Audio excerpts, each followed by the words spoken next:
Welcome to the T2 Hubcast. Join Martin, Dave, Spencer and guests as they discuss all things personal and professional development. The T2 Hubcast, brought to you by the People Performance People.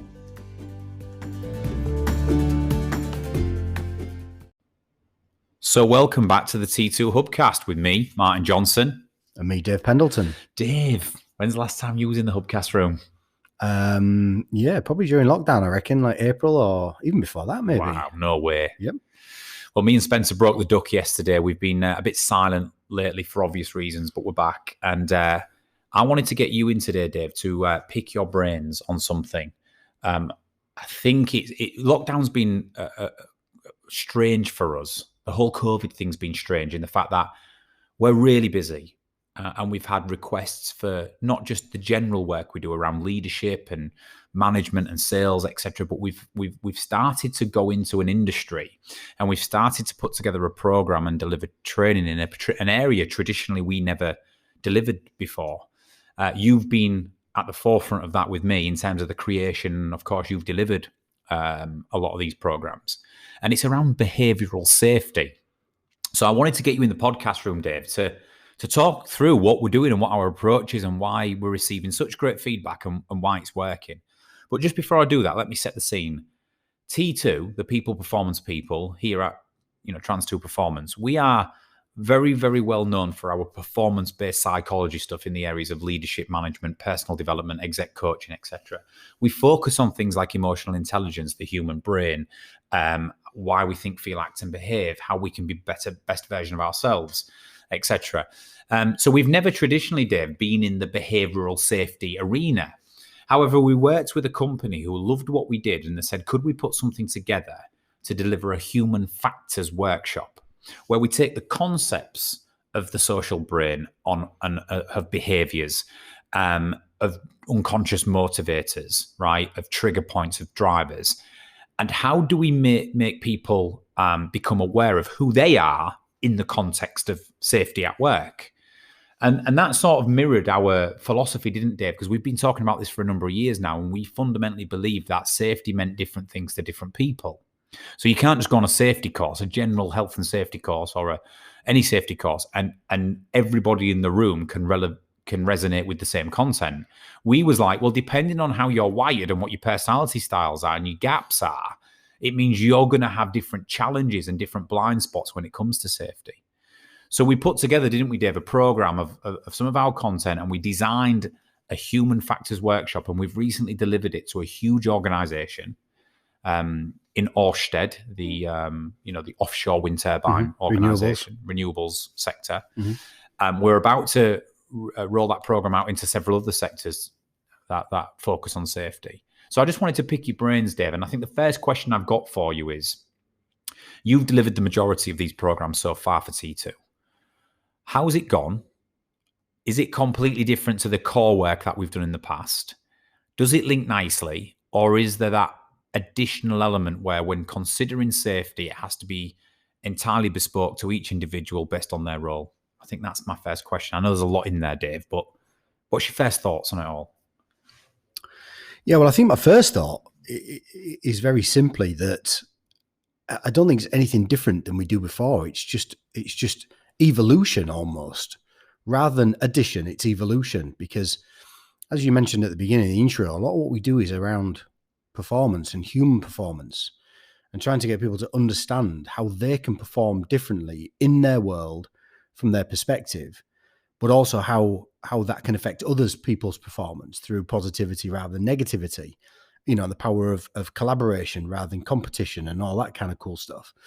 And people automatically get it because of the language you use, because of the content that we use, and I guess the way that we position it and help other people position it in their world.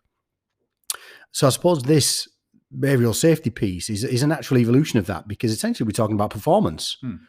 So when people can perform at their absolute utmost positive mental self is when they're much more likely to avoid potential safety problems. Yeah. And it doesn't actually matter how they are programmed, because as we know, some people are programmed much more towards rules and towards black and white and to follow procedure. and some people less so, a bit like myself, as you all know. But it's the work that we're doing, particularly with the Orsted guys, is just getting them to understand that even though they are rule followers, they do like to know black and white and that the process and procedure in place. It's actually just when they're in a bad mood, is there some potential for them to be distracted? Yeah. And it's the distraction piece that we focus on. And what we'll come to is that, although that everybody's got the potential to become distracted and to become their shadow self, as we call it, which then puts them in a state of mind where they're more susceptible to breaching safety. The blind spots of the way they would breach it are very different. Yeah. So as we'll come to on this podcast, that some people, for example, their biggest risk of breaching safety is when they are bored or complacent, whereas some people, their biggest risk of breaching safety is when they're overly tight, tense, and anxious, triggered, and worried, or angry and frustrated. So using the methodology that we use, we do a massive self-awareness piece first on who are you. So to do human factors behavioural safety, we are finding that you've got to understand who the individuals are first before you transition into the safety piece. Because then when you transition into the safety piece, they can put it into the context of them and their world and their blind spots. And I think that's the big differentiator with us at the minute, isn't it? So for example, we use we do all the education around the social brain and the human, the innate human functions of survival. We do all of that educational piece, don't we? And build up to, then doing what we use the print profiling tool, don't we, to uncover people's unconscious motivators. So who are you and what drives your behavior? And then and only then do you transition into, let's have a look at safety and have a look at where your blind spots might be. But we only do that after we've done the educational piece, don't we? Absolutely. And I think that's been the game changer, Dave. I think that's what, for example, I don't mind sharing it and saying it. Some of the feedback we've had on this human factors training in regards to safety is some of these people have been doing safety training for the best part of 25 years, both in the military and in the corporate world. And they have said this is, in terms of what we're doing, is the best safety training, the most relevant and applicable safety training that they have ever done. Yeah. Why do you think that is? Is it because of that independent sort of personalized approach? Or do you think, is there a few things going on there? Well, I think we've touched on a couple of the fundamentals. And to be clear, we're not a health and safety organization. That's not what we do. So we can't tell people where their blind spots are. All we can do is say, this is potentially where they are. What do you think? Yeah, that's a good point. That is a salient point, because we're giving you the knowledge on you, the human. So let's stay in our lane. Our lane is human development and self-awareness. So with our safety training, we're saying, right, let's focus on you, the human, and uncover who you are, what your potential blind spots are there for, but you've got to drive in the context of your role where this might happen. Yeah. So do you want to talk a little bit around how you would draw that out? How would you draw out with, say you've got 12 people in a room. Yeah. How do you draw out? And they're all different. Some are technicians, some are forklift operators, some work in the warehouse. How do you draw out them correlating the dots between where their blind spots might be? Well, I guess there are three or four main topics that we cover through the day. And the first topic is around language and different types of mindset, and how we can influence different types of mindset simply by using different types of language. Now, that's not a new session to us. We've been running that session for 18 months, maybe a little longer. So we understand the need for communication to be positive and to be clear, and sometimes to be directive, which isn't always negative either, by the way. And that actually we control all of that stuff. I describe that as having the ability to send either positive ripples across the pond or negative ripples across the pond. Like it. Because the vibrations that I make, i.e. the way that I communicate to you and the rest of the team, will either send positive ripples across the pond or negative. And if we send negative, we're more likely to meet resistance. We're more likely to receive negativity, which of course causes potential blind spots.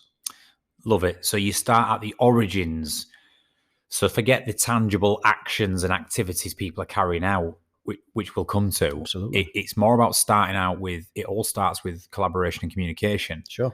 Because that in turn then puts certain people in a state of mind, which either makes them more focused on avoiding safety breaches or more susceptible to incurring them. Sure. That's what you're sort of making that point on. Yeah, I Absolutely. like it. Or just enhancing their own performance, because the way that a certain task has been allocated or communicated, or some new instructions or so forth has been communicated in a way where people want to rise to the challenge as opposed to focus on the consequence. Focus on the negativity of it. And we do a big piece on challenge and threat state on that, don't we? You know, if leaders overly communicate in organizations in a way which is more dominant around what you should not do, i.e. consequence, and we've all seen that, haven't we? Yeah. You must never go in this yellow area. You must never get caught without your hard hat and high vis on. Absolutely. You must, if all we do is reinforce the consequence of avoidance, then people are already going to be in a mindset where it's more likely to happen.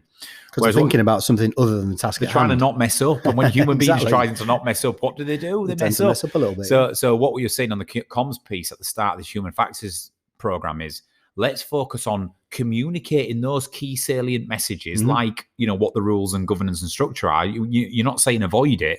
What you're saying is you've got to concentrate on what you would rather them do or achieve, and not on what you want them to avoid. Correct. Yeah. And that subtle shift in language and communication gets people to focus and rise to the challenge on what they need to do instead of on what they need to not do. Sure, absolutely. Yeah. And when we run that task, you know, with these groups of guys and ladies, that we run the task and get them to model and shape a basic team briefing, and we take, you know, 5 to 10 minutes just as a breakout, and allow them to model a new type of team briefing using slightly different language. And I asked them very simply, was that easier or harder to do than normal? And the answer is always, it's harder, because we've got to think about the words that we use and the effect that it could potentially have on other people. So getting our heads and brains around the difference between language that we might normally use and actually considering the language that we maybe need to use to have a slightly different effect. And we're only talking about slightly here, you know, not vast amounts of difference in some cases. They always say that it's harder, even to the point where, interestingly, at lunchtime on a session last week, one of the most senior guys in the room says to me straight after lunch, he said, "Dave, that's just resonated with me so much that I started to type an email to somebody at lunchtime. I reread the first 3 lines and then I deleted the email and picked up the phone instead." Because they were using threat state language. Yeah, because they were using language that they would normally use. They were his words. Yeah. But actually, I paused to consider the effect that it would have on this person and their team. I didn't write the email and I picked up the phone and used different type of language. Brilliant. Love that. So, yeah, the starting point is for all of this is communication and language and positioning. So you can understand the ripple effect that you use. Correct. In terms of that then can ripple on into people becoming in a state of mind where they're either more susceptible to safety situations and breaches, or they're more focused on avoidance of it, or focused on what they want to achieve. Okay, so then you transition into, don't you? Right, we've done the comms piece, we've done all of that. Now let's look at you as individuals. So then it transitions into, as we know here, different human beings are motivated by different biases and motivations. Through the formative years, through our experience in life, we see the world a certain way, and then that forms our personality and drives our behavior in adulthood. So in what we devised, wasn't it, Dave, was in order to proceed to the last bit, which is the blind spot stroke specific to your workplace activities bit. Who are you? What's driving your behavior? And everybody's different. So we do the print profile. We get them to complete a psychometric test before the human factors workshop. And then they arrive at the workshop. And after you've done that morning bit, it's then about revealing who they are, isn't it? And you know, what are you finding with that? Are you finding that people really resonate with the fact that actually I can now start to see that I'm wired in a different way to John sat next to me? And therefore, although we do the same job, potentially our blind spots are going to be different. Is that what you're generally finding and uncovering as you go through the self-awareness piece? Yeah, it is. Yeah. And interestingly, it's not always about the motivators. I mean, there is, in this current project, there is a high correlation of 3 or 4 motivators across all of the groups, which it would be an interesting piece of work to carry out with the recruitment team, just to see if consciously or unconsciously that's the type of person they look for. Because we don't see, do we, Dave? Generally, we don't see organizations recruiting the same profile of people. We generally, if we do like 30 to 60 to 90 people in an organization and we psychometric test them, they're all wonderfully weird and different. Yeah. Whereas you've done probably, I would say you've done over 100, 200 people at this organization. Yeah, 100, 150, I think. Yeah. So to have that many people with similar profiles. Yep.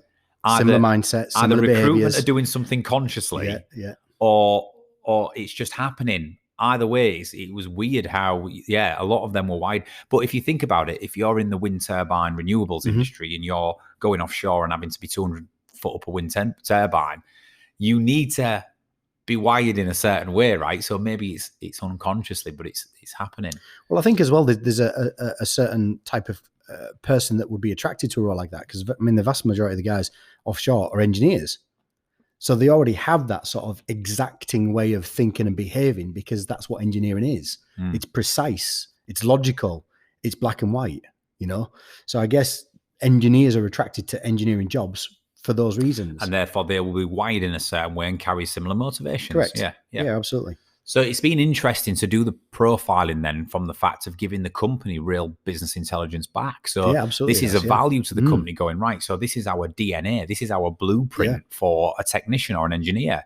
If they all carry one of these three motivations, unconscious motivators, then maybe we should incorporate the testing as part of the interview process, because we know that these people typically do well in this role. Sure. Yeah, absolutely. Yeah.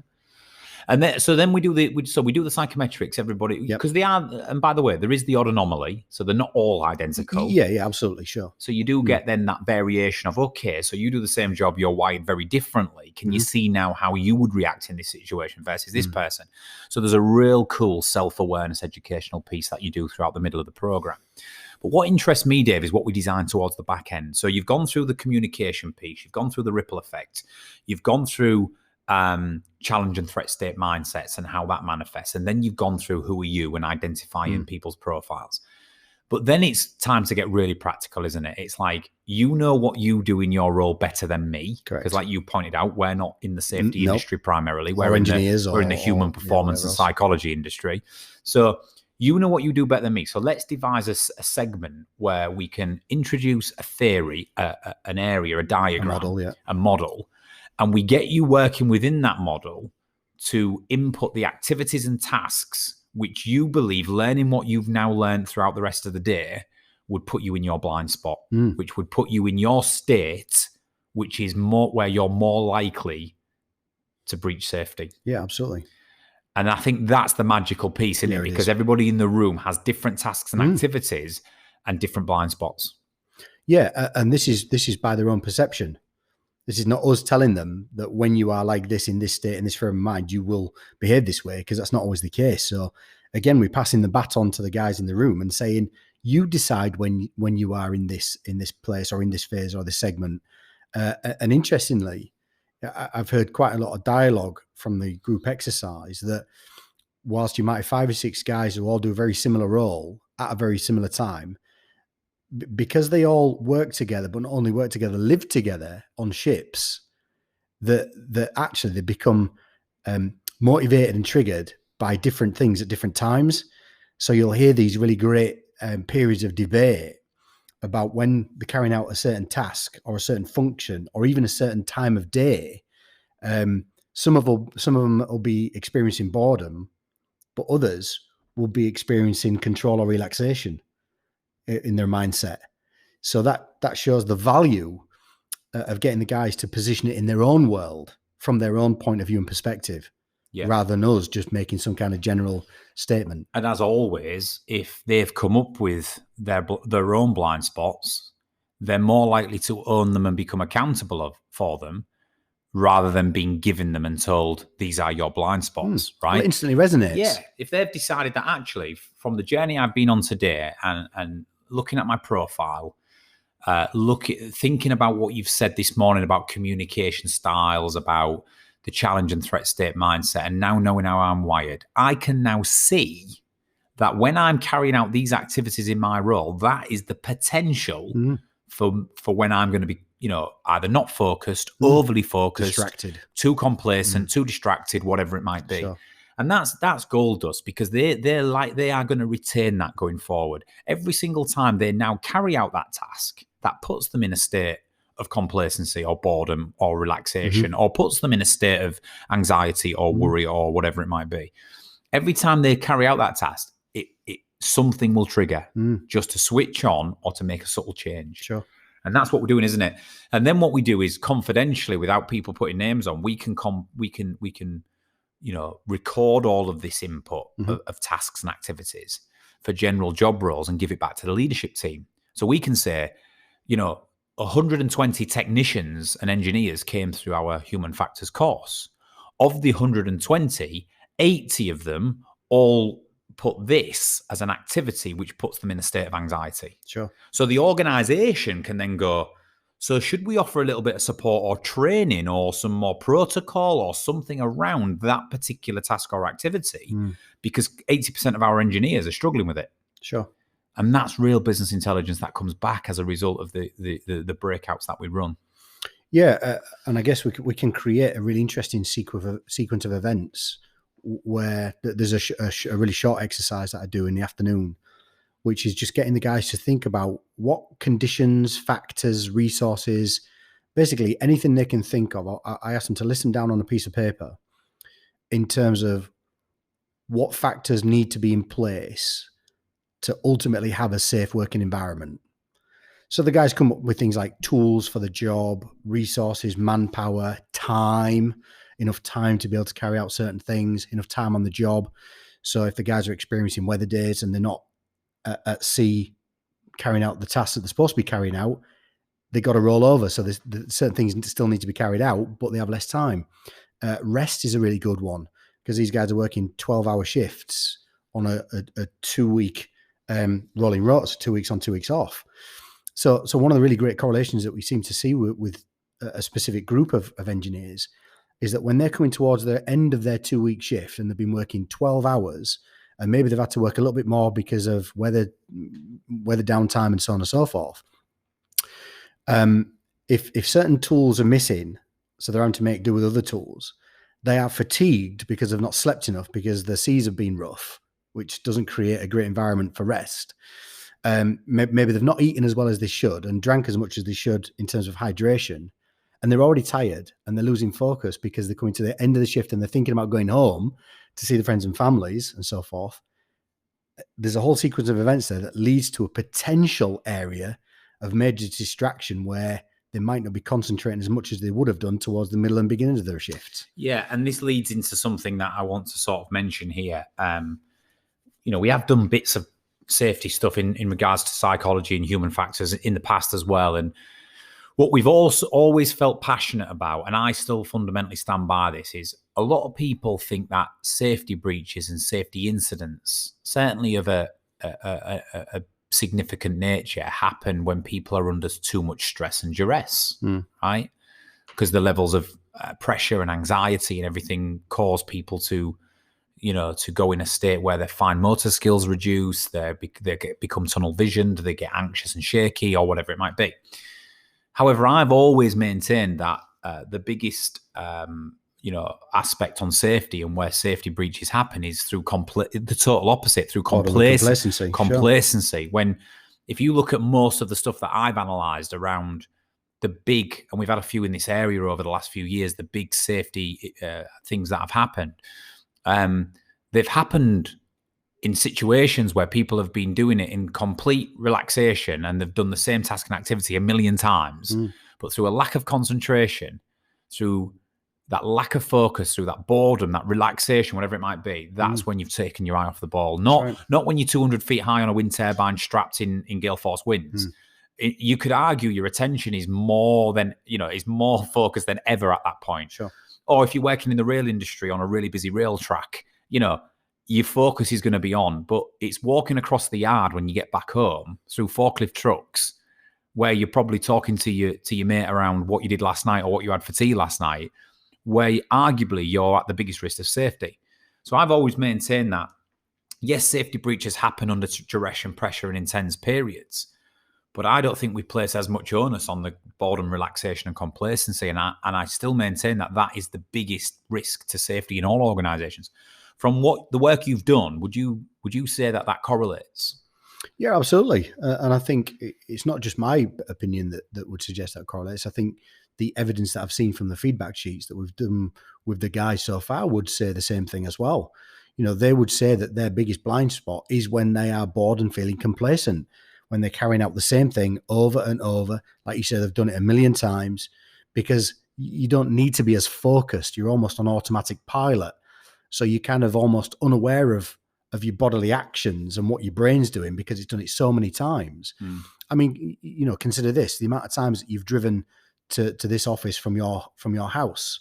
Think about all the things you think about on the journey when you're not thinking about the traffic. Yeah. You're not thinking about other road users. You're not thinking about anything. And all of a sudden, you remember setting off and you remember getting here, but sometimes you don't actually remember the journey. No, whereas when you took your driving test 20, 30 years ago, you were absolutely zoned in on every minute detail, right.